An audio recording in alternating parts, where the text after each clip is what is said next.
It's time for an inside look at the most powerful motorsport on the planet. WFO Radio, NHRA Nitro.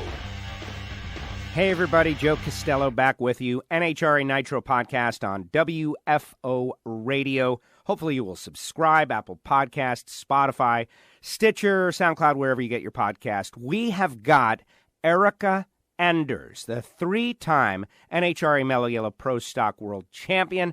On this edition, we're going to debrief on her third championship. It will be a wide-ranging interview. We're just going to chat with Erica about many things, and we have offered our WFO Radio Patreons to submit a couple of questions for Erica, and she will answer them. It is going to be great. Erica Enders voted the driver of the decade in the NHRA from 2011 to 2019. I know some people think it's not really the end of the decade, but whatever. Of the teens, the 20 teens, she is the driver of that decade. 3 world championships under her belt.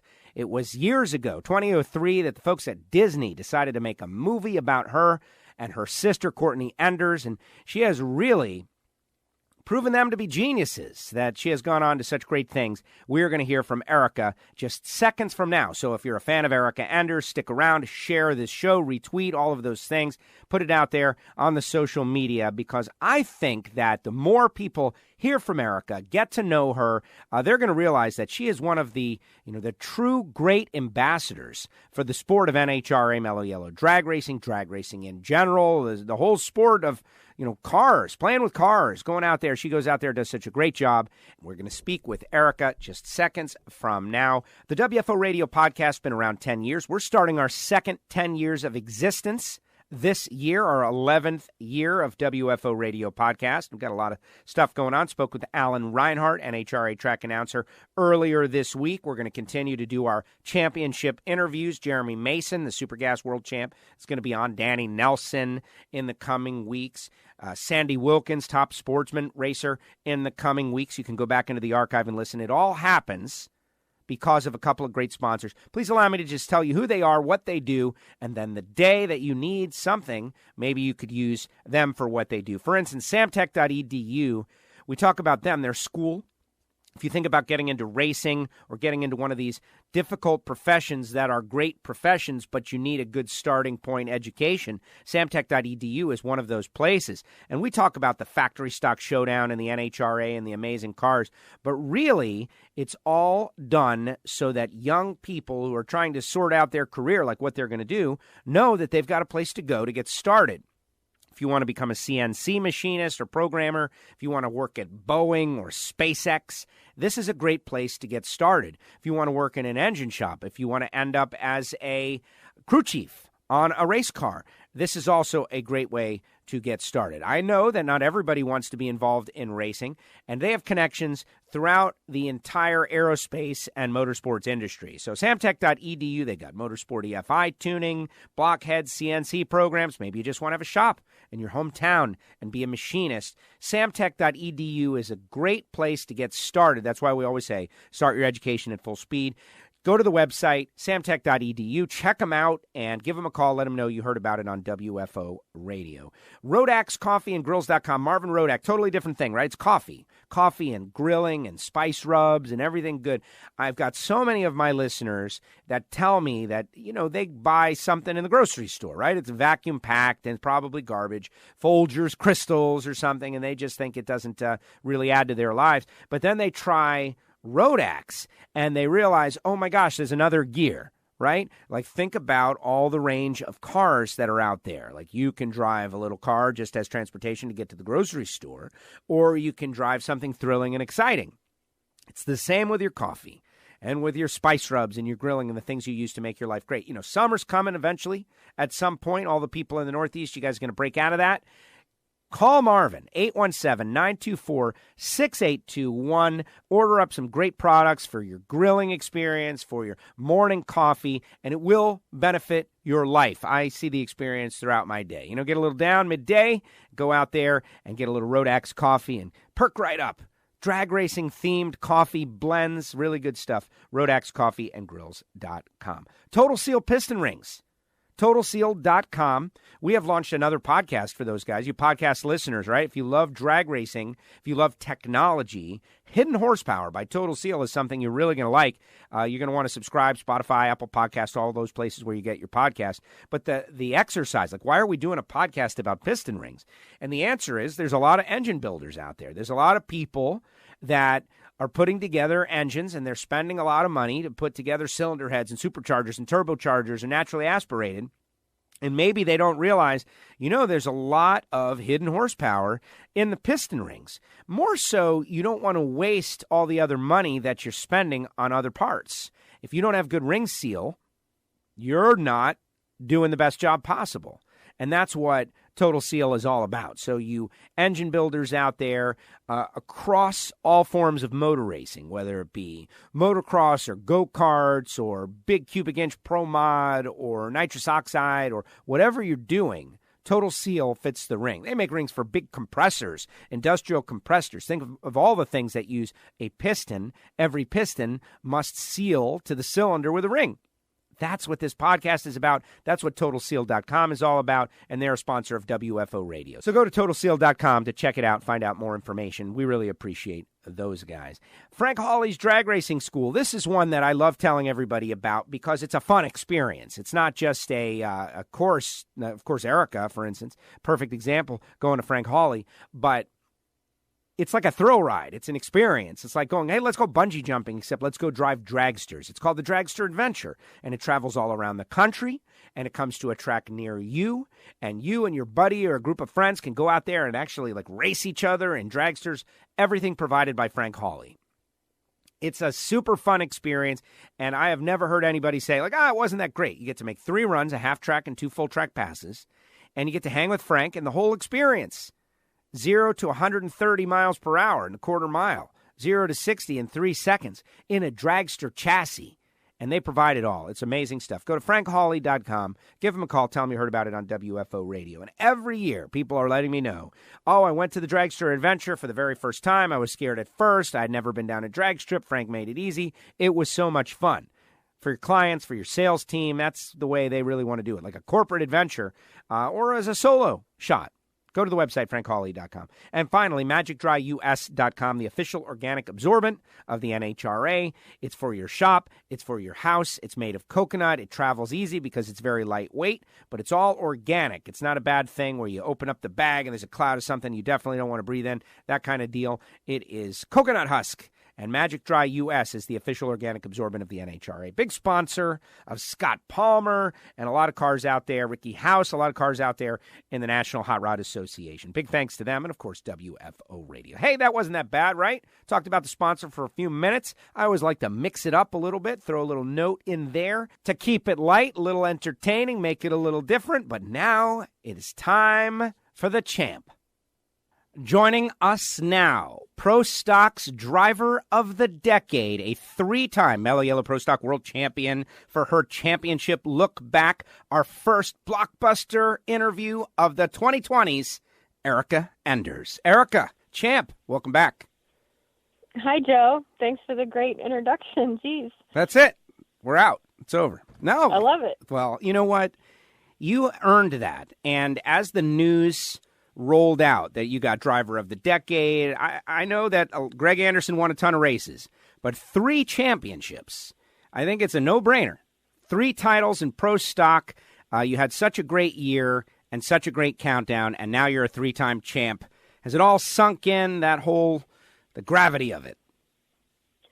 A little bit, but I don't think fully, because it's just been kind of a whirlwind since Pomona with the banquet and then leaving the following day for Saudi Arabia and coming back on Thanksgiving and going to PRI and then Christmas and then New Year's. It's just like bam, bam, bam. So it's been super busy and kind of crazy, but yeah, I mean, it's pretty cool. Unbelievable. The winter break. No, it's very believable. The winter break is not even a break. It's a just go do other things than race. How was that Saudi Arabia deal? Saudi Arabia was very cool. I've been to the Middle East before. I went on a couple tours with the military back in 2008 and 2009. So I've been to Kuwait and Iraq and a bunch of countries over there, but I had never been to Saudi. So I didn't really know what to expect, especially with the women's rights deal being so different than the U.S. But they were so welcoming, and it was really an awesome experience. I thoroughly enjoyed it. It was crazy to be, halfway around the world and 9 hours time difference or 10 hours. It was crazy. That was the first. Lots of fun. That was the first thing that entered my mind was the cultural differences. And up until recent, right? It's the light way of saying it. The women could not drive in Saudi Arabia. No. I think it is a very recent thing that women can drive. Maybe it's even some women. I can't tell the exact rules of the road out there. But what I think is amazing is here we are sending a female world champion race car driver there. That there had to be some. There's definitely irony, but there had to be something extra there. Maybe you were a hero to some of these women that want to drive. I've seen some news stories that there are women there that they go out and they sneak out and they try to drive undercover because they want to do it so much. That has to be very cool. It was definitely neat. I was a little concerned with it at first, but like you mentioned, they only got the right to drive in 2018. So things are changing significantly for them over there, and it's a pretty exciting time. I was able to meet a young lady named Ezra over there who's from Saudi, came to the U.S. and got her education over here, and she was in the States when it became legal for women in Saudi to drive. So she obtained her driver's license, and just listening to her story, she drove from Virginia, where she was going to school, all the way across the country to California. And she said she spent 2 days in every state along the way and found different race tracks. And she's just enthralled with it. She loved it. And she's full on trying to be a race car driver. I think it's awesome. She's going to get her super comp / top dragster-ish license over in Saudi in the next few months. So we got to talk about that, and just to see and hear the excitement, from her about that. And she picked my brain on a lot of things, but it was definitely neat. And then I had the opportunity to speak on an all women's panel over there, not just about women's rights over in Saudi Arabia, but each of our journeys to get to where we were, and all being in the automotive industry. So it was an awesome experience, and I'm so glad that I went. Very exciting. Sometimes we might take for granted the way reality is here, when reality is different for other people. And it's good to see that is happening, and I think you're a great ambassador. So the championship season, when you rolled out, I know at Elite, you guys always feel like you have a chance to win the championship. But it had been a while, even winning a race, and you guys had to really grind it out to get to the point where you could break through and win a race. My opinion is that made you stronger, and when it came championship time, that's why you were able to win. But I want to go back to the struggles. You were a champion, a back-to-back champion. You guys made a move with manufacturer, and maybe ill-timed, who knows. But then on top of that, the fuel injection came in. That it caused a learning curve. Things happen. This year, you were able to put it all together. Tell me a little bit about this time last year, planning what would eventually be a championship season. What did you put in place then that helped you achieve? Well, that's something that our team is really, really great at, is being prepared. And I feel like it sounds cliche, but that's where you win races, is back at the shop. So our guys are awesome at making sure everything is as prepared as possible. On the heels of the 2018 season, we only won one race that year.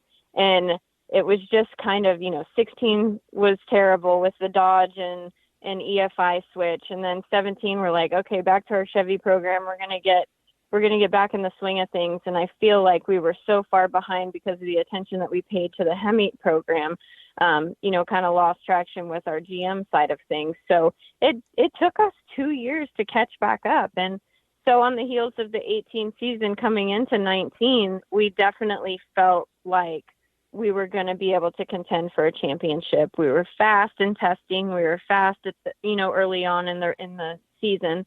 And, then I was plagued with poor luck and parts failures and whatever else. It sounds like an excuse, but those are the things that happen to us. And, you know, as you know, and everybody else does, it's all about timing. And I'm just so grateful that the timing played out everything to come together right before the countdown started. So we were very fortunate in that aspect, but we never were not a contender, if you know what I mean. Like those big rounds that we were losing with parts failure and stuff, it had everything stayed together. You know, the crickets had pistols, the birds wouldn't mess with them. But if everything would have stayed together, we would have won way more races last year, but we didn't.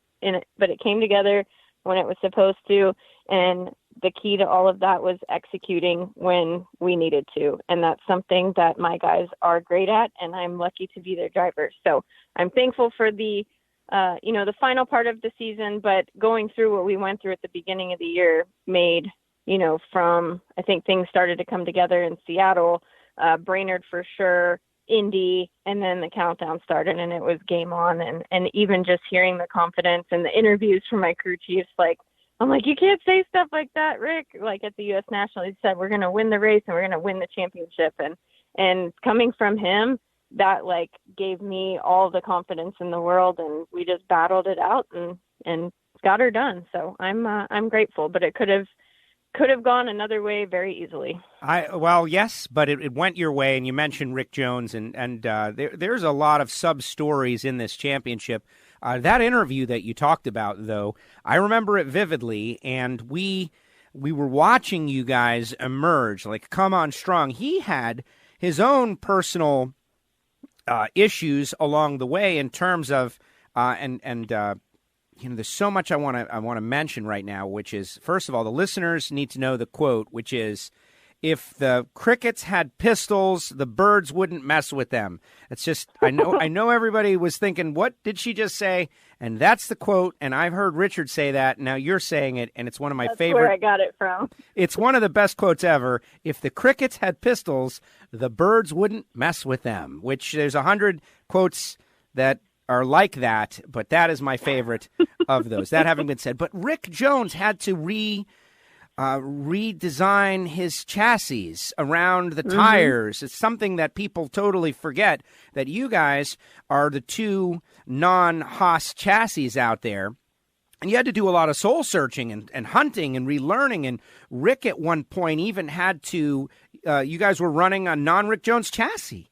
And that took such huge, humility to say, all right, something's not up. We got to figure out what's up and go back and relearn and adjust and rebuild and recreate a new car that would work. And he did it, and you did it. And that confidence that he said on the starting line to me when he said that, and he's like, I want to be confident, and I want to say that right now. And you were a whisker away from doing exactly what he said. We were. We almost won Indy, but we did go on to win the championship. But I know I've told you this before, and I'm sure people have heard me say it in other interviews. I have wished my entire career for that man, for Rick Jones, for Ricky. We've got Mark Ingersoll on board as part of our two crew chief team on the red car. And I'm so fortunate to have them. But I wish my whole life for Rick Jones. He handles me so perfectly. He grew up with a bunch of sisters, so he knows how to treat a girl. It takes a little bit different finesse, I guess, but he's unbelievable. And I have so much faith and confidence in him. And, he in turn has it in me, and it shows. So I'm lucky to have him. But you spoke of, the Haas RJ dilemma when they did the rule change with the tire, and the chassis that we were running, which was Rick Jones, did not work with that new tire combination. So we switched to a Haas car mid-season and didn't miss a beat. But I think it speaks volumes of their character. It solidifies the fact that they have zero ego. They pour their heart and soul into their business, and they make the finest product in our sport. Hands down, I've driven them all. Love it. Not just saying it because he's my crew chief. It is the Bentley of race cars. And for him to put his masterpiece on the back burner until we figured it out and raced somebody else's product, I think it speaks volumes. And I'm so I'm so blessed to have him. He's a great person and a tremendous crew chief. So I love Rick Jones. Those are the stories that can be lost, right? Like the struggles. Like, she won the championship, right? No, there was a lot of effort going on into that. And I'm trying very hard to not talk about that final round at the U.S. Nationals. But at the time, it was so obvious it was going to be a motivator because, the racing gods or fate or whatever you want to call it, that thing out there that just serves you up some humility when you think you're going to have success. It was so obvious it was one of those, right? And it just rallied your team. It did. It really did. And I think I talked to you after that, and I told you I am more motivated now than ever. And it wasn't because maybe a little bit, because we lost the U.S. Nationals, and it was right there, right in our hands, and then it just slipped away.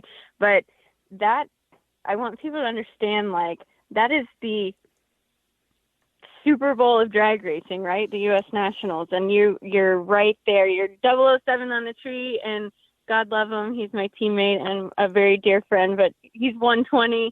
And when I saw the time slip, I'd never been physically ill over a loss before, and that it made me sick. Like, I puked behind the trash barrels at the top end of the track. It was terrible. Like, it was right at our fingertips, and it slipped away. So after that, we just decided to use that as our motivation to go on and just knock them out.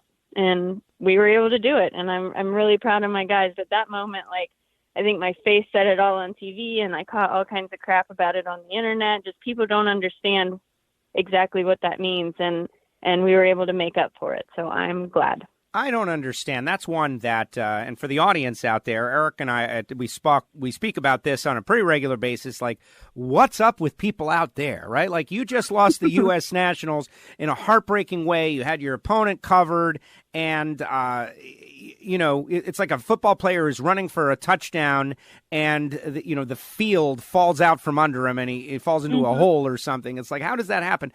I don't understand how you could catch hell for anything like that.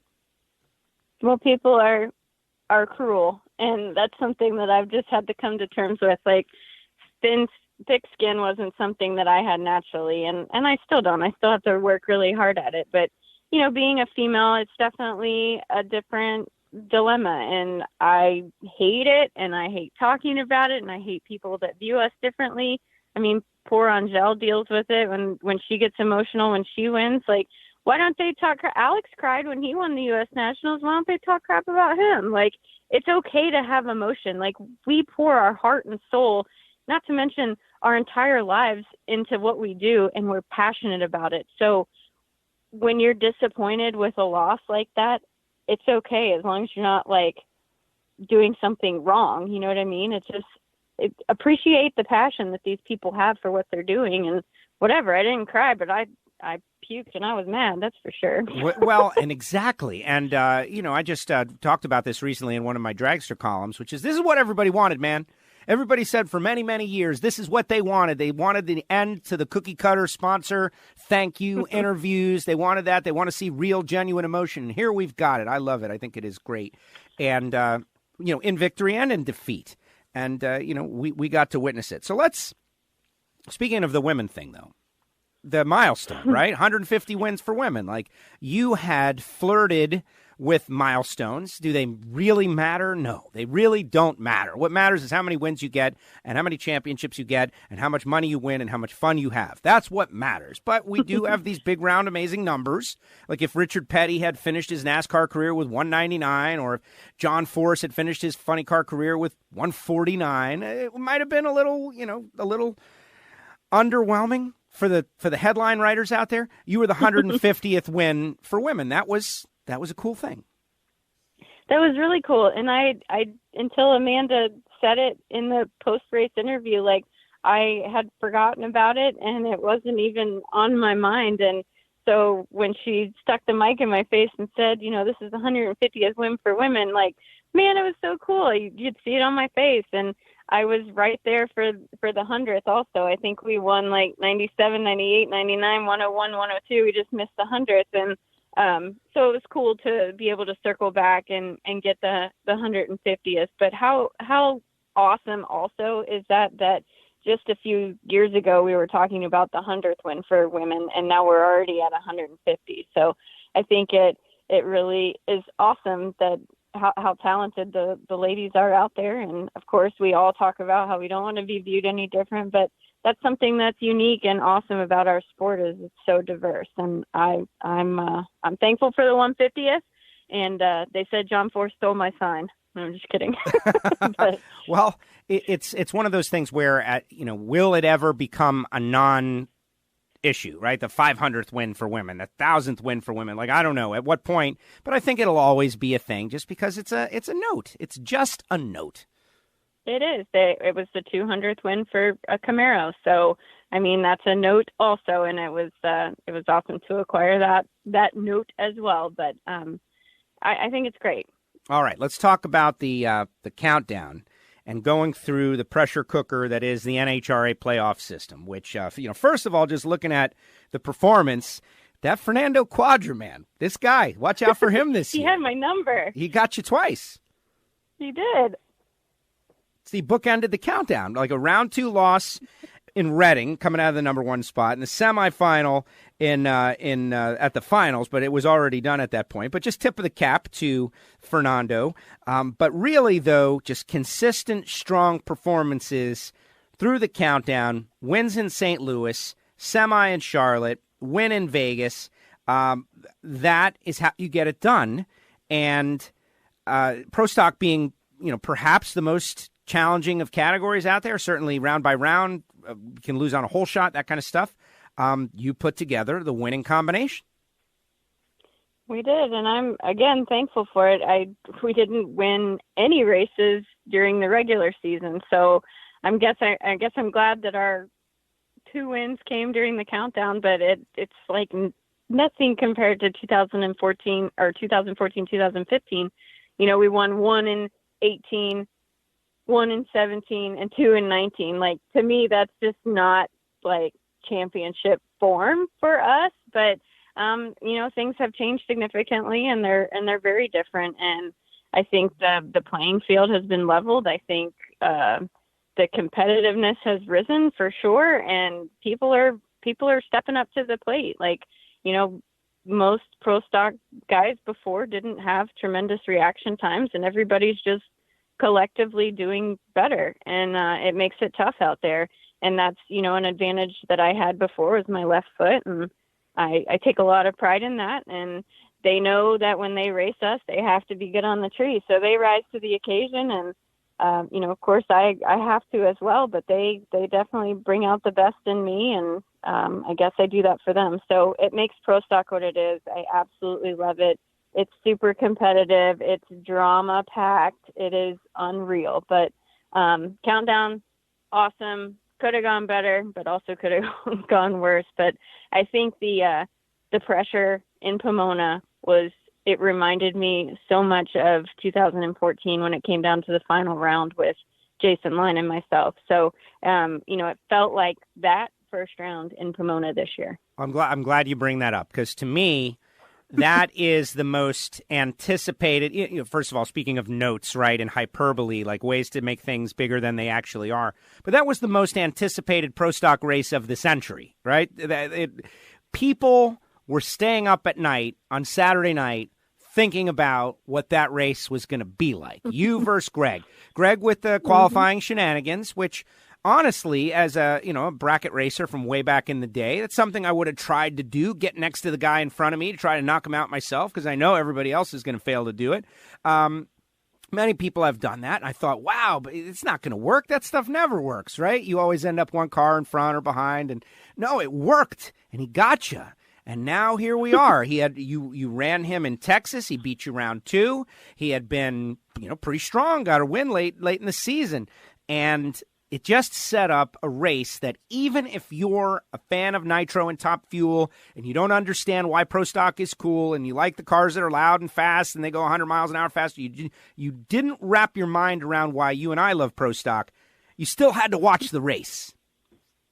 For sure. It was unreal. And, I'd be lying if I told you I was not ticked off on Friday when all that was going down. We expected it 100% because they've done it as long as I've been around. But I was mad on Friday. I was. And then, after talking with some of my sportsman friends or whatever, they do it all the time in super stock. So what's the big deal? It's just not something that you typically see in professional drag racing, but they did it and they hooked us first round. And,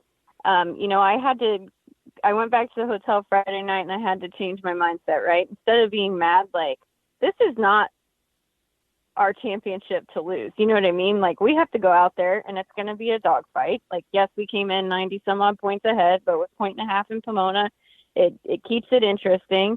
And so when I came to the track on Saturday morning, my attitude was I don't know why he wants to race me. I guess I can go help him take his awning down after I kick his ass first round.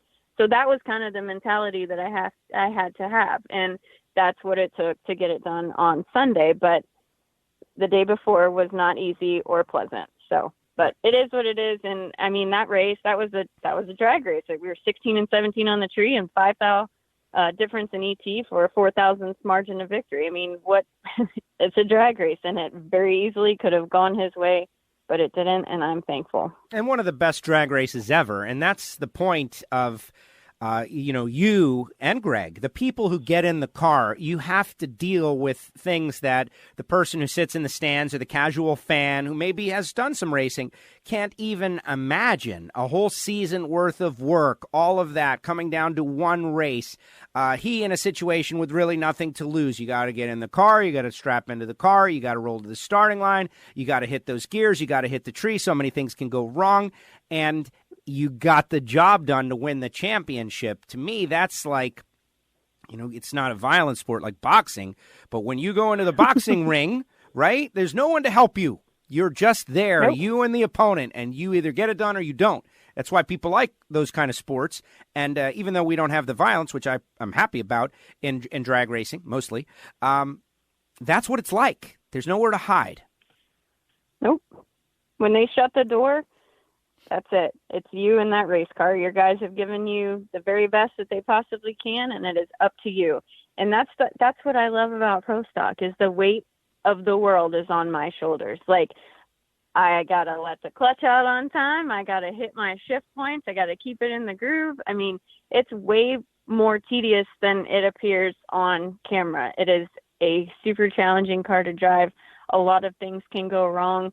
And the driver is responsible for all of that because it's the driver's class. So it's, I like that part of it. I like when there's a couple seconds left on the clock, I want the ball, give it to me. And that's the mentality that you have to have. It's not being cocky, it's being confident. And that's something also that I had to learn. And I was fortunate to have a great coach with my dad. I mean, he's a positive mental attitude coach and he, instilled that in my sister and I, and I'm grateful for it. But to be able to perform under pressure is my favorite part of my job. And that leads me perfectly into something that I want to bring to the WFO audience. And I told them during the holidays, I revealed something about myself that it's kind of a bad statistic personally. I will now tell you, in terms of, talking about your dad, the movie about your life, Right on Track, right? The Erica Enders movie, Erica and Courtney Enders in this movie. And I have said probably, 100, 200 times on the mic into crowds, you've got to see this movie. If Mickey Mouse makes a movie about you, you're obviously a big deal. This is great stuff. Erica and Courtney Enders, and this is what she's become. And there's all these kids, they've seen the movie, and all of that. I have never seen the movie. I've never seen it, Erica. You haven't? I've never seen it. But listen, there's a positive, this is a positive thing. No, because, how, where, the Disney Channel, did I go to the movie theater? I was just not in the right age demographic to be watching Disney Channel at that time. And you couldn't really just go back and watch any Disney movie at any point until Disney Plus. And all of a sudden, I got Disney Plus, and now I have access to the entire Disney library, everything that has ever happened ever. So the first thing I searched on Disney Plus is Right on Track. And there you are. So I start to watch the first 5 minutes of the movie. Here I go, Right on Track. And I said, wait a second. I can't be the only one. I cannot be the only one that's got this bad stat of having not seen Right on Track about, my now friend Erica Enders, right? And so what I want to do is have a WFO Radio watch event we're not all going to be together, like everyone who has Disney Plus now, who has never seen the movie. We're all going to watch it, starting right now, everybody. Between now and the next couple weeks, everybody watch the movie, and then I'm going to have a whole new perspective. I mean, I know what it is, but not really. Like, for instance, I saw the depiction of your father, and you just mentioned him, and what it was like, and I'm sure there's 1,000 things that aren't exactly accurate, but that's what movies are about. This right. The first 10 minutes got me excited just to think what has happened since that movie. Well, thanks, Joe. But yeah, I mean, it's definitely cool. There's not many people that can say they have their life story in a Disney movie, and my sister and I can. So that's really awesome. Having said that, we like to say they Disney-fied a lot of situations. And if you know anything about drag racing, it is very Hollywood, because clearly things that happen in the movie don't happen in real life. But so when y'all watch it, keep that in mind, that it was for children, and B, it's a movie. So, but it was an awesome experience. We were on set the entire time for filming, and Courtney and I did all of the quote unquote stunt driving. So whenever the dragsters were going down the track, it was her or I driving them. So it was definitely neat. I ended up flying back for my senior prom, the day of my prom. So we filmed it my senior year of high school. It's been quite a while since it was released, but just a really cool experience. And, the coolest part about it for me was that, it shed huge light on our sport, that, over 50 million people saw the movie. That's the stat that Disney gave us when it was released. So think about, of the 50 million people that watched it, the small percentage that had actually been to an NHRA drag race. So it's really cool that it introduced our sport to that many other people.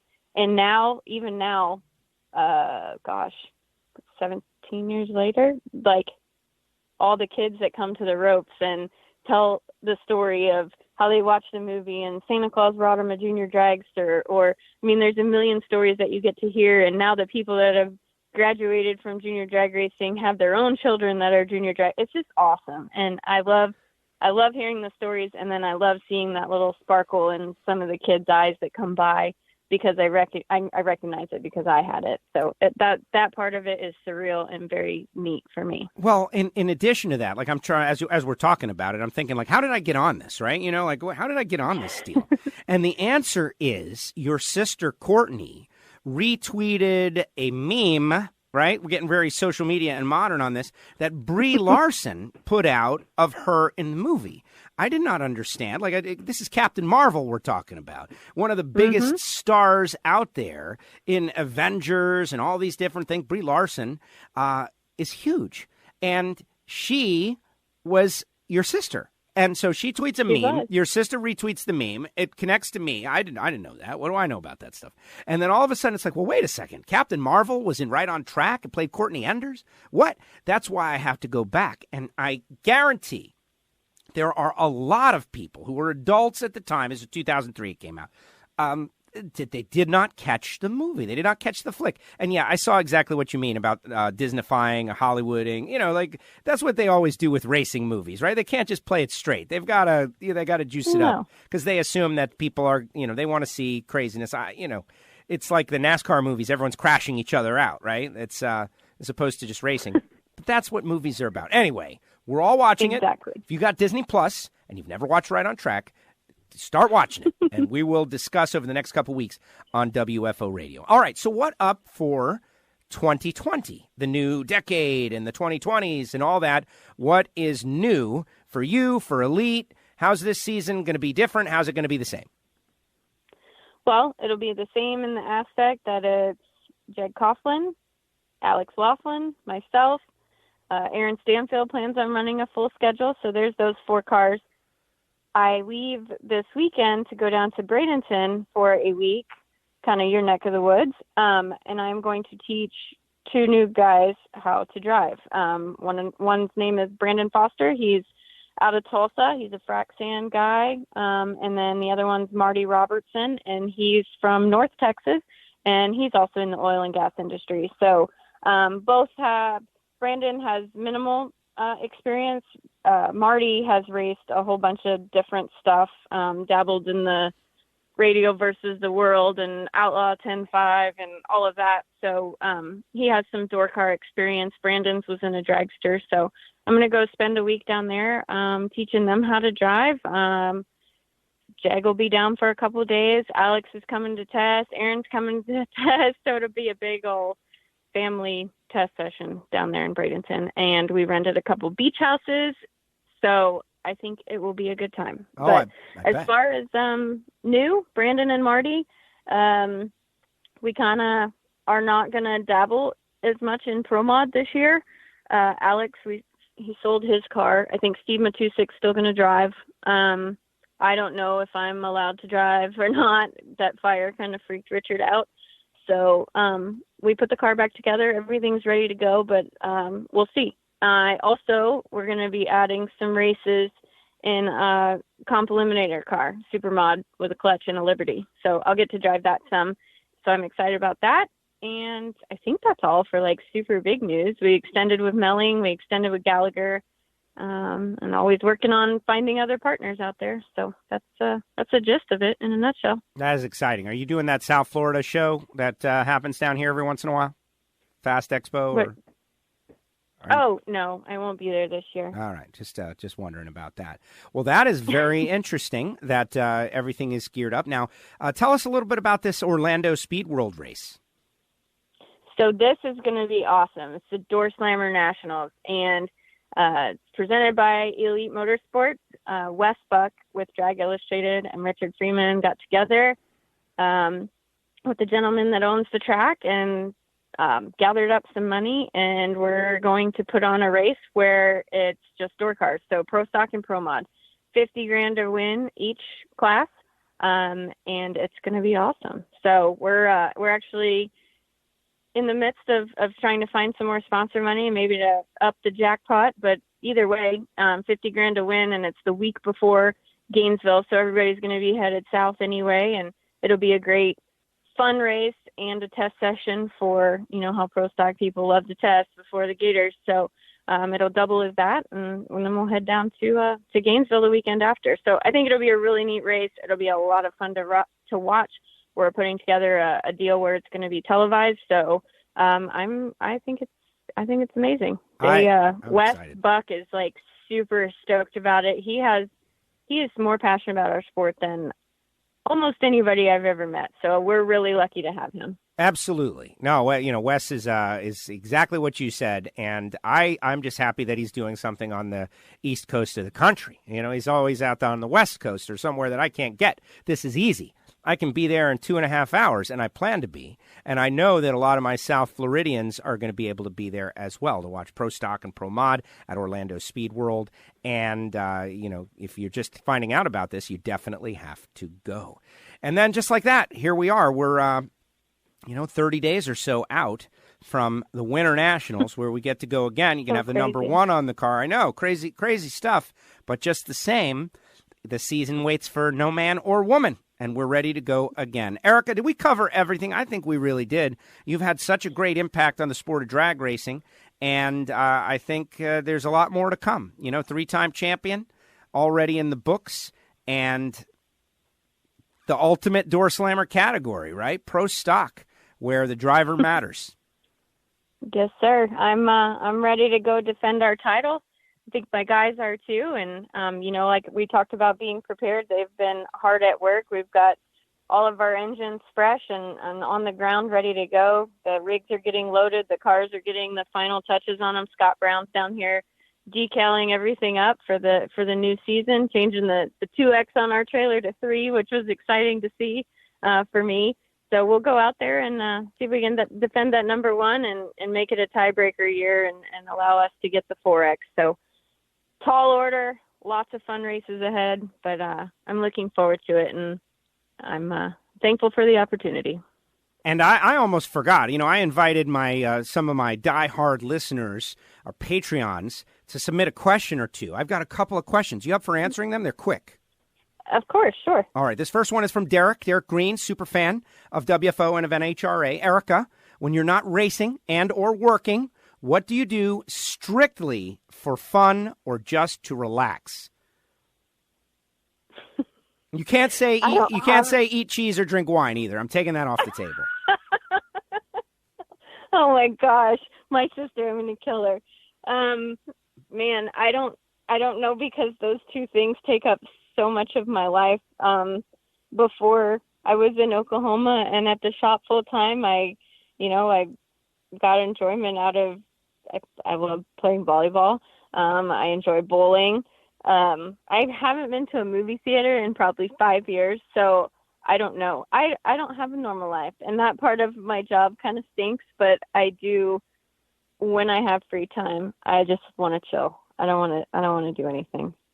Yeah, there's that nothing wrong with really wine and cheese. Lame, but I love it. Well, when you do what you love as a profession, it's okay to be at work all the time. I guess so, yeah. Next question from Kathy. Kathy, super fan, diehard, WFO and NHRA, goes to many events. Erica, I know that the team works hard throughout the so-called off-season on preparation and plans for the coming season. I was just wondering if you take the cars out during the whole winter or make actual runs on a track, or is it just dyno testing? So you just mentioned that you're going to be going to a test, but have they been in the rig this whole time? No, they have not. So as soon as we got back from the West Coast, they come back to the shop. The cars come back to the shop, and they got completely gone through. They came back. The engines came out of the trailer. The engines came out of the frame rails of all of the race cars.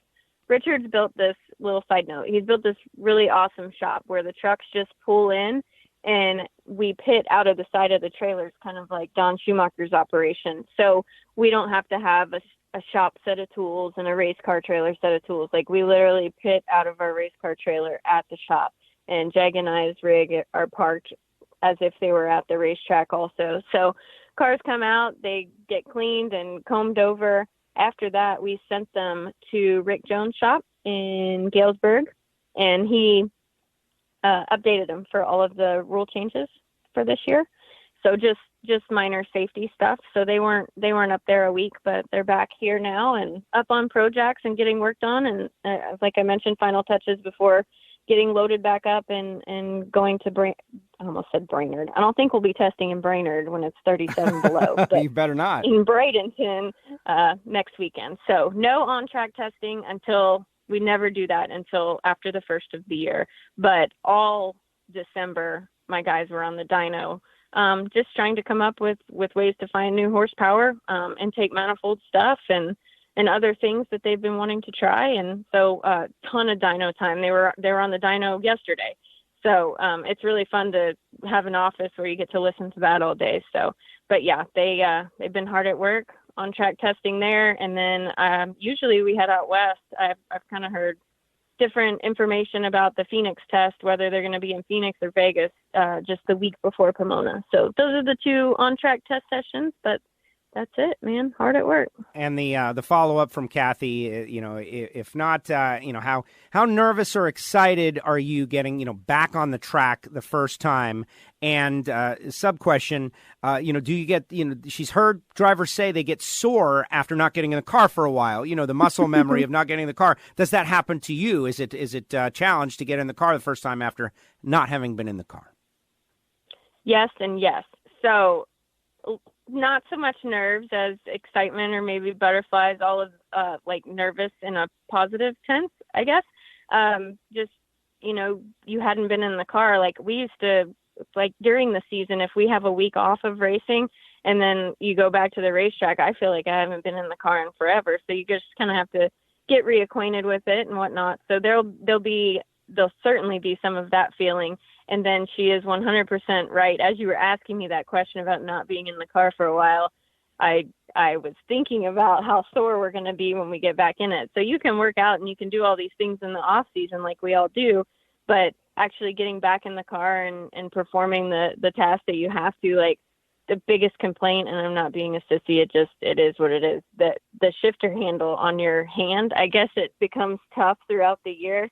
But when you're weak and you go back at the first of the year, your right hand just hurts, and then your right from sitting on the bar towing back to the trailer, you get like a butt bruise. That sounds so stupid, but like your leg, your clutch leg gets sore. It's just different because it's different. I guess different muscles and the way you're positioned in the car. So yes, there is some soreness, but it's good. There you go. Thank you very much for answering questions from WFO Patreons, and thank you, Patreons, for doing that. And there you go. Erica, congratulations on your third World Championship. Thank you so much for always coming on WFO when we ask, and we love to follow this story. This was a great one. It was a banner year. So many amazing things happening. The Auto Club Finals, maybe one for the ages, maybe one of the best ever. Who knows? But bottom line is you got 3 in the tank already, and I know you're going for more. I really appreciate what you do and the way you carry yourself out there, and you do it in pro stock, which it's the hardcore category out there, and we just got to keep working, and we're going to bring more and more fans on board. I have no doubt. Thank you for coming on the show, and congratulations on your championship. Thank you, Joe. You're amazing, and I hope to talk to you a lot this year. Thank you, Erica. Erica Enders with us here on WFO Radio Podcast. If you're a fan of Erica, I encourage you to share that with your friends. You can either retweet it on your social media or put it on your page, however you want to do it, or just tell somebody, tell your friends, because I love hearing Erica talk about racing and driving because it is such a great passion of hers. Obviously, she lives it and she loves it, and she has been so great at it. She has really come a long way. I've got a story, some bracket race friends back in the day at the Gator Nationals. We're all sitting in the grandstands, and, it wasn't always. I've gone to every Gator Nationals. It's almost Gator Nationals time, right? Since 1980. That's the thing we do in our family. Every year we go to the Gator Nationals. Last year I went to my 40th straight Gator Nationals. So I got 100 stories about 100 things. Like I could tell you about the time I helped a guy win a huge bet. When Warren Johnson was driving the Hearst Olds, I told him to pick WJ. He made a huge bet against somebody and won the money, and he never kicked back, though, which was a little disappointing. Some little kid helps you win a big bet, you should kick him back something, $1, something. But a similar situation, friends in the grandstands, and, Erica was just starting her pro stock career, and her gear that she was selling was just like, Erica Enders. It was a hat. It just said Erica Enders. It didn't say anything on it. It didn't have, logos, nothing, just a hat. And, one of my buds, who I will not out him, but was not fully in support of the career. She's not that great. That's all. Just didn't think she was that great. And maybe at the time, he was right. Think about that. Someone's new in their learning curve. And I just, I wanted to bust him a little bit, just have a little fun. So I went and bought the hat, the Erica Enders hat, and gave it to him, right? Man, where's that hat today? That hat is probably worth something, right? It's just a plain Erica Enders hat. The point is that her career evolution has been such that she has fought and clawed her way into a situation that she wanted to be in and done whatever it took to be there, to stay there and evolve, and is now a 3-time champ, which is rare. Think about Shirley Muldowney and Angel. They all have 3 NHRA World Championships. Erica certainly has got a shot to win a 4th this year, go back-to-back twice in her career. Who knows how many she'll end up with. But she has really evolved into an amazing racer. And the fact that she's a girl it's not even secondary. It's way down the list. It's just Erica is a racer, and she gets the job done. It is amazing to see, and judging by the way the fans react when she is around, she is one of the superstars of motorsports. And thank you to Erica for coming on the show, and I really appreciate it, and all you listeners out there. The champs are on WFO Radio, and there are more in the archive. We caught up with Steve Torrance right after the championship. He was still emotionally raw from what had all gone down. I highly recommend you listen to the interview. It is in the archive. A lot of people were like, I'm not listening to Steve ever again. Well, maybe you've cooled down a little bit after what happened at the Auto Club Finals. Go back and listen to the guy, because you could hear that he was, it was an emotional situation. Robert Height We spoke with Robert, of course, Andrew Hines. We spoke with Andrew, and all the champs are in the WFO Radio archive. You can find it on Apple Podcasts, Spotify, SoundCloud, or the dedicated free WFO Radio mobile app for iPhone or Android phone. Do that now. Big thanks to our sponsors, Rodax, Samtech, Magic Dry, Total Seal, Frank Hawley's Drag Racing School. Without them, we could not do it. You can get them from the WFO Radio website or go directly to their website if you need anything that they've got. Of course, we're always evolving our sponsor relationships. If you want to support the show directly, go to patreon.com/WFO Radio. And the Patreon's got a special message. Hey, I'm going to be talking to Erica today. Submit some questions. And they did, which is great. And that's just one of the benefits you get by being a Patreon and supporting WFO directly. We're going to hear from Jeremy Mason. He's the Lucas Oil Supergas World Champ later on this week. Next week, we're going to hear from Danny Nelson, who is the top dragster world champ, Sandy Wilkins perhaps. And then it is going to be all preview for the 2020 NHRA campaign, which is coming up. If you didn't hear Alan Reinhardt, he is in the archive as well. Just a great conversation, talked a little bit about it. Also mentioned our great friend Bob Varsha, who is known for sports cars and Formula One, but has fallen ill. There's a GoFundMe page out there. I encourage anyone who knows and appreciates Bob to get on board with that, because he's got a tough fight ahead of him.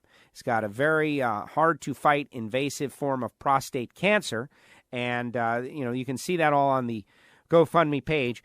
I encourage you to donate to the GoFundMe page for Bob Varsha. It is up on all our social media, Twitter and Facebook, etc. All right, everybody, I know you got a big week ahead of you. Everybody trying to get ahead of the 2020 season. Thank you for spending a little time. Go back to doing what you're doing and be ready for the next WFO Radio app push notification when our next big interview is getting ready to drop. Happy New Year, of course. Happy 2020. And we hope to see you at the races at some point this year. This is WFO Radio.